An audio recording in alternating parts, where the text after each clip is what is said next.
Hello and welcome to FinanG, where finance meets strategy. Why do billion-dollar companies collapse despite profits? A company can have billions in revenue, a famous brand, and the full confidence of the market and still collapse. Not because demand disappeared or customers stopped buying, but because the cash was no longer there when it was needed most. That is the difference between looking successful and being financially resilient.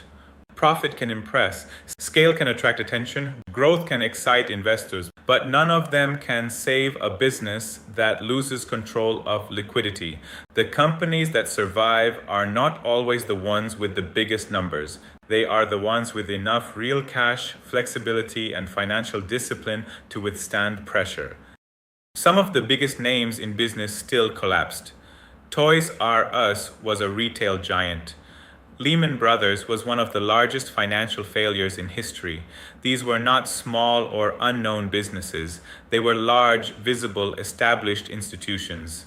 And yet, when liquidity pressure hit, size did not save them. That is the first mindset shift.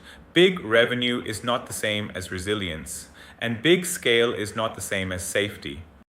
So here is the core question for this session. How can a company generate billions and still collapse? The answer lies in the gap between profit and cash. Revenue tells you the business is selling. Profit tells you the business is earning according to accounting rules. But cash tells you whether the business can actually operate, pay, survive, and adapt. Profit tells you what the company earned. Cash tells you what the company can actually do. And when pressure comes, cash matters more. In this session, we will walk through 4 ideas. First, why profit can mislead. Second, why growth can actually destroy a business if liquidity is weak. Third, how a real CFO thinks about cash, not just accounting performance. And finally, how to spot danger early, before the crisis becomes visible to everyone else.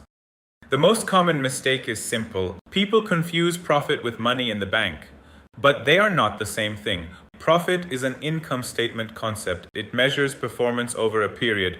Cash is actual liquidity available now. It is what the business uses to meet obligations, pay suppliers, cover salaries, and keep moving. That gap between profit and cash is where companies quietly break. Why does this happen? Because accounting follows accrual rules. Revenue is recognized when it is earned, not necessarily when the cash is collected. Expenses are recognized when they are incurred, not necessarily when the cash is paid. That means profit and cash move on different timelines. This improves how performance is measured, but it also creates one of the biggest traps in finance. A business can look healthy in the accounts while liquidity is already under pressure. Take a simple example. A construction company completes a project and invoices a client for $800,000 in October. The revenue is recorded immediately, but the payment terms are 90 days, so the cash does not arrive until January. That gap is where liquidity risk lives. In October, the business looks profitable, but during the waiting period, there is still no cash in hand. And if obligations come due before the cash arrives, the business can feel pressure fast. This is why the income statement and the cash flow statement must always be read together. The income statement shows revenues, expenses, and net income. It tells you whether the business was profitable over a period. The cash flow statement shows actual cash moving in and out. It tells you whether the business is generating usable liquidity. One shows performance, the other shows financial reality. A healthy company must understand both. Now, let's push the example one step further. On the income statement, the company shows $800,000 in revenue, $650,000 in total costs, and a net profit of $150,000. That looks healthy, but the bank says something very different. Cash collected right now is 0. Cash already paid out is $650,000. So from a liquidity perspective, the business is down $650,000. That is the trap. A company can be profitable, yet under severe cash stress. This is where working capital becomes critical. Working capital is one of the main places where liquidity pressure builds because cash gets trapped in receivables, inventory, and operating cycles. And the faster a business grows, the more pressure can build if that cash does not come back quickly. This is where many growing businesses get hurt, not because sales are weak, but because growth starts consuming cash faster than it returns it. Growth sounds positive, but why growth can be dangerous when liquidity is weak? Because higher sales often create higher receivables. That means more cash is locked outside the business. Growth can also require larger inventory positions. That means more money is committed before the sale is completed. And growth usually brings higher operating costs, more people, more facilities, more systems, more infrastructure. So growth can consume cash faster than it generates it. That is why growth alone is never enough. The real question is whether growth is cash healthy. So if growth itself can drain liquidity, the question becomes how long before that cash comes back? This leads us to one of the most important working capital metrics a CFO tracks. The cash conversion cycle. It measures how long cash stays trapped in operations before returning to the business. The longer the cycle, the greater the financing need. In simple terms, it tells you how fast operations convert back into real cash. This is why great finance leaders care deeply about operational timing, not just reported earnings. Because the business does not run on accounting profits, it runs on cash returning in time.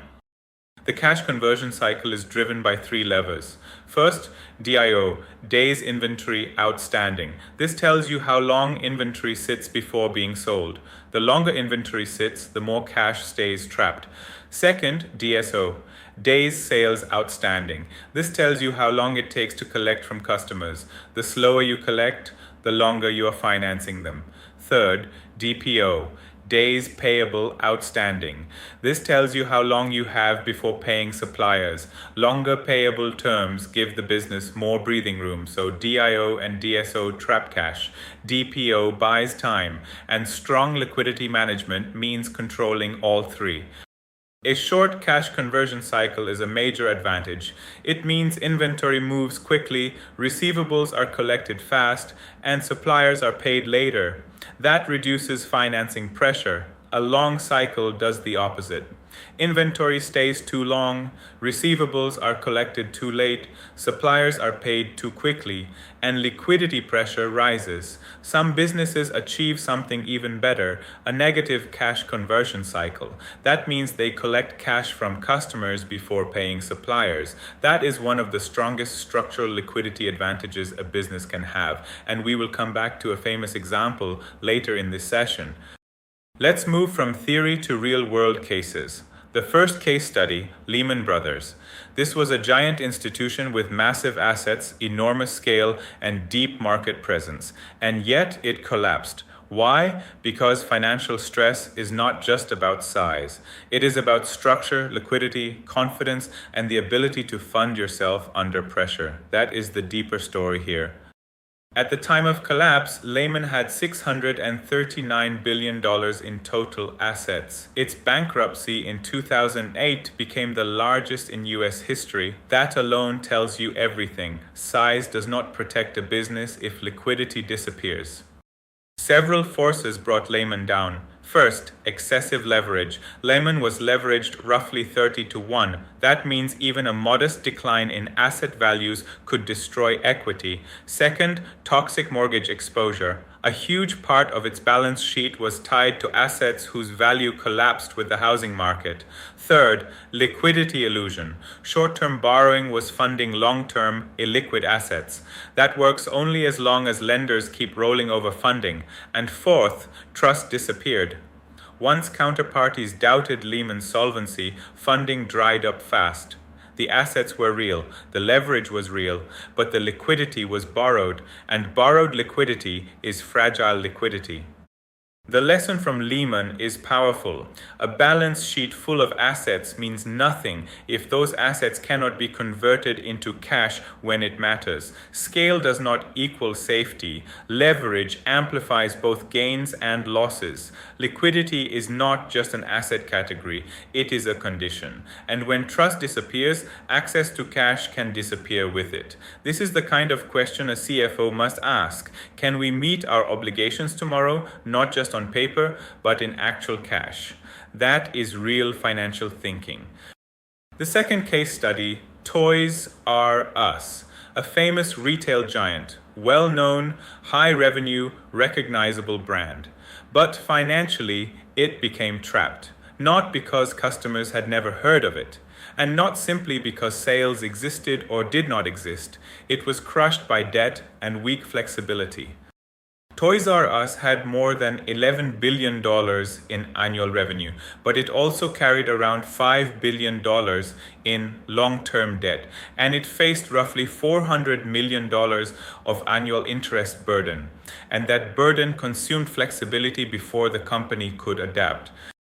What choked Toys R Us was not one issue, it was a combination. The debt burden left very little room to maneuver. Hundreds of millions in cash were leaving the business every year just to service interest. That meant less room to invest, modernize, compete, or absorb shocks. Then suppliers started tightening terms as credit risk increased. That added even more pressure to operating cash flow. And once flexibility is gone, decline accelerates. The lesson from Toys R Us is that large revenue does not save a company that is broken on cash. Debt service is a fixed obligation. It does not care about market pressure, competitive pressure, or transition needs. That is why one of the most practical CFO questions is, after paying interest and unavoidable obligations, what is actually left? Is there enough left to invest, to protect the business, to improve systems, to survive a weak period, to absorb shocks? If the answer is not much, the model is far more fragile than the headline revenue suggests. Now, let's move to a different kind of story. Uber is a different kind of lesson. This is not about legacy debt or a frozen funding market. This is about aggressive growth funded by heavy cash burn. It is a masterclass in buying growth before proving durable economics. Uber built enormous global scale. It operates across many countries, serves millions of rides, and expanded beyond rides into delivery. That scale is impressive, but scale alone does not answer the real question. The real question is whether that scale was generating durable cash. Uber's revenue growth was real. It climbed from around $14 billion in 2019 to over $17 billion in 2021, and then to more than $37 billion in 2023. But the losses were also real. This was not healthy, self-funded growth. The growth was real, but it was funded, not earned. That is a very important difference, because revenue can grow fast while the business model still burns cash underneath. Uber's issue was not that revenue did not exist. The issue was how that revenue was being achieved. Customer acquisition costs were extremely high. Price subsidies were used aggressively to attract and retain riders. Competition from other platforms forced continued defensive spending. And every new market, every incentive, every subsidy required more external cash. So Uber was not just growing, it was paying heavily to sustain that growth. This is what cash burn expansion looks like. The turning point came when the model had to shift from burning cash to generating it. Uber eventually hit the wall every cash-burning company faces. The market stopped rewarding growth for its own sake. Investors demanded a real path to profitability. That meant reducing cash burn, tightening operating discipline, improving efficiency, and focusing more seriously on profitability. In other words, the company had to move away from growth at any cost and toward a more sustainable model, because eventually capital markets stop rewarding growth that depends on endless funding. And that leads to a broader strategic rule. Growth is not a strategy. Cash-healthy growth is the strategy. Any company can grow for a while on investor money. Very few can convert that growth into a model that funds itself. That is the difference between expansion and real business strength. Now let's look at the opposite model. Amazon, a business built around long-term sustainable growth in free cash flow. This is what makes the comparison so useful, because Amazon shows that scale and growth do not have to weaken liquidity. If the model is designed properly, growth can actually strengthen cash generation.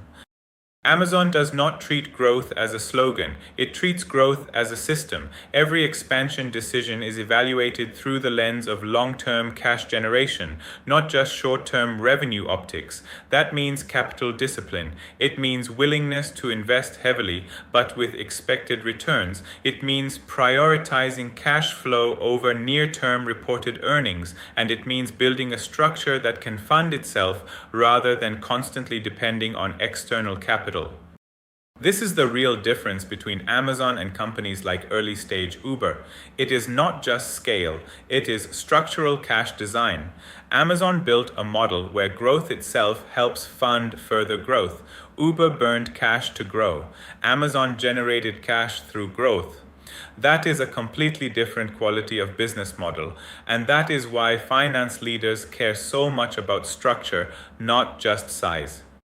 Now look at the scale of Amazon's cash generation. In 2025, Amazon's capital expenditure exceeded $128 billion, mainly on AI infrastructure and AWS expansion, and yet free cash flow still came in strongly positive as the operating cash flow exceeded $139 billion. That is what makes this model so impressive. This is not a low investment business preserving cash by doing little. This is a business investing heavily and still generating significant free cash flow. That is a sign of real structural strength. It shows that high investment is not automatically dangerous if the underlying model is producing cash faster than it consumes it. And that is exactly the kind of nuance many people miss when they look at financials too superficially. So what is free cash flow? It is operating cash flow minus capital expenditure. In simple terms, it is the cash left after funding operations and the core investment needed to maintain and grow the business. Why does this matter so much? Because free cash flow tells you how much real financial freedom the company has. Positive free cash flow creates options to invest, acquire, return capital, or absorb shocks. Negative free cash flow creates dependence on investors, lenders, and favorable market conditions that may not last. Free cash flow matters to multiple stakeholders. Investors use it to judge whether growth quality is real. Boards rely on it when making capital allocation decisions. And CFOs rely on it because it measures resilience. A CFO who does not track free cash flow is not really managing the business ahead of risk. They are reacting after the pressure appears. So, what does a strong CFO watch early? 5 things. Revenue rising while operating cash flow does not improve. Receivables growing faster than sales. Inventory building up. Debt service eroding flexibility. And repeated dependence on external funding just to support normal operations. These are early warning signs. They often appear before the collapse story becomes obvious to everyone else. At this point, every investor, operator, and finance leader should ask 3 questions about any company. First, does profit convert into cash? Second, does growth consume liquidity? And third, can the business withstand pressure? Those 3 questions are your diagnostic framework. Ask them about any company, a competitor, a stock, or your own employer, and the answers will tell you more than any headline or earnings report. So let's close with the core takeaway. In this session, we moved from accounting profit to actual liquidity, from collapse stories to cash discipline, from surface performance to real financial strength. And the lesson is simple. Profit is the scoreboard. Cash is the oxygen. Growth without liquidity is hidden risk. Cash discipline is competitive advantage. If you master both profit and cash, you stop thinking like a casual observer. You start thinking like a strategic CFO. You become a finance master. And this is where finance meets strategy. Thank you for joining this session. See you in the next one.